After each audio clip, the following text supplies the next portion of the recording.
এই বছর মনে হয় আমরাই সবার শেষে পিকনিকে গেলাম এবং পিকনিকে গিয়ে খুব বড়সড় একটা বিপদের হাত থেকে বেঁচে ফিরলাম। তো চলুন আজকের ব্লগটি প্রথম থেকে শুরু করা যাক।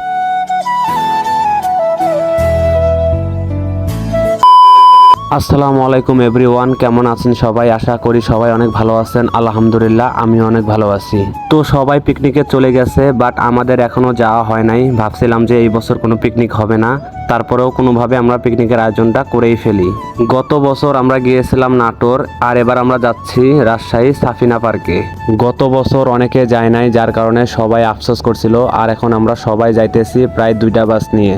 তো বৃহস্পতিবার রাত 11টার সময় আমাদের বাস দুটি ছেড়ে দেয় মির্জাপুর ক্যাডেট কলেজ থেকে। তো সারা রাত নাচানাচি করার পর বুম করে চলে আসলাম আমরা সাফিনা পার্কের গেটের সামনে। তো বাস থেকে নেমে ফ্রেশ হয়ে একটু ঘোরাঘুরি করতেছিলাম, কারণ এই পার্কের গেটটা নাকি সকাল 8টার সময় খোলে। তাই সকাল 8টা বাজার আগ পর্যন্ত আমরা সবাই মিলে একটু ঘোরাঘুরি আর একটু চাটা খেলাম, এই আর কি।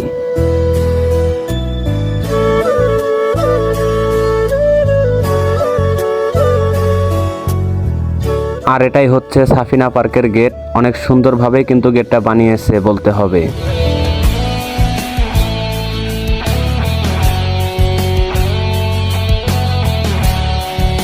তো অনেকক্ষণ ঘোরাঘুরি করার পর আমরা গেটের সামনে এসে পড়েছি, কারণ একটু পরেই গেটটা খুলে দেবে আর আমাদের বস গেছে আমাদের জন্য টিকিট আনতে। তো আমরা সবাই সারিবদ্ধভাবে ভেতরে ঢুকতেছিলাম, আর সামনেই দেখতে পারতেছেন আমাদের বস আমাদের জন্য টিকিট নিয়ে দাঁড়িয়ে আছে।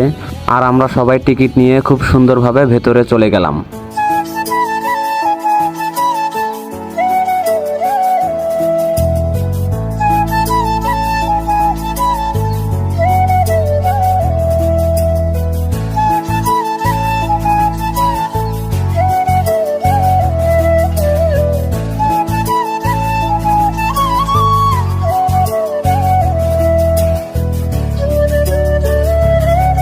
তো ফাইনালি আমরা সবাই ভেতরে ঢুকে পড়ি, আর ভেতরে ঢুকতে না ঢুকতেই অদ্ভুত একটা জিনিস আমার চোখে পড়ে গেল।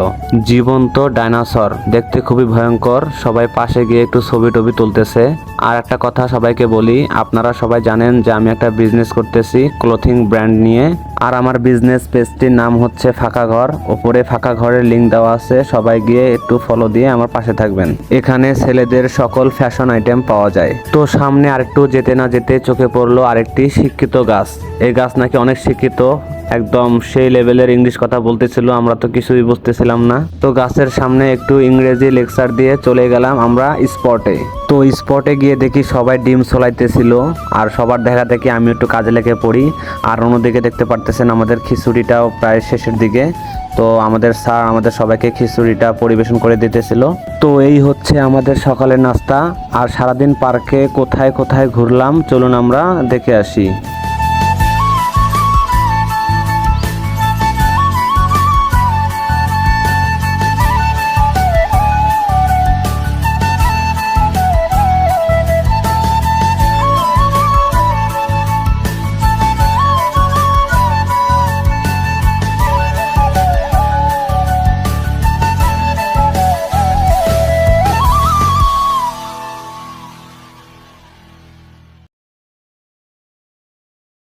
তো পার্কে অনেকক্ষণ ঘোরাঘুরি করার পর এখন আমরা চলে যাব সুইমিং পুলে গোসল করার জন্য। তার জন্য আমরা সবাই কাপড় চোপড় চেঞ্জ করে আর কি হাফ প্যান্ট আর একটা করে গেঞ্জি পরেছি।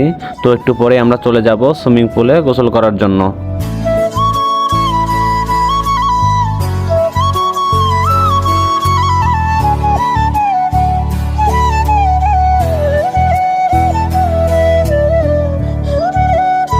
তো ফাইনালি আমরা সুইমিং পুলে এসে পড়ি, আর এখানকার টিকিট হচ্ছে 300 টাকা। এটার ভেতরে 2টা রাইড আছে, সব মিলিয়ে একটা প্যাকেজ। তো 300 টাকার প্যাকেজে আসলে অনেকে ঢুকেছে ভেতরে, আর অনেক ভালো লাগতেছিল। আর পানি তো ভাই কি বলবো, এত পরিমাণ ঠান্ডা, আসলে নামতে মন চাইতেছিল না। তারপরেও দেখতে পারতেছেন ওই দেখেন পাগলাগুলা দিছে ডান্স শুরু করে।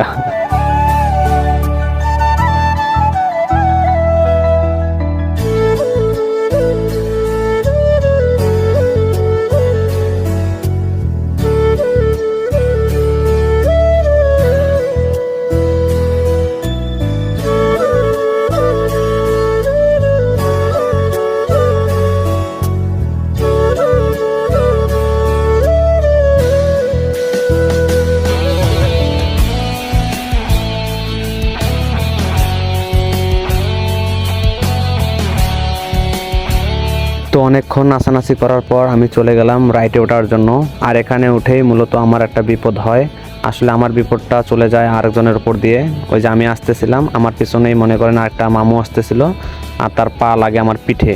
পিঠে লাগার পর তার পাটা মনে করেন যে একটু মুচকে যায়, তো যার কারণে আমার কিছু হয় নাই।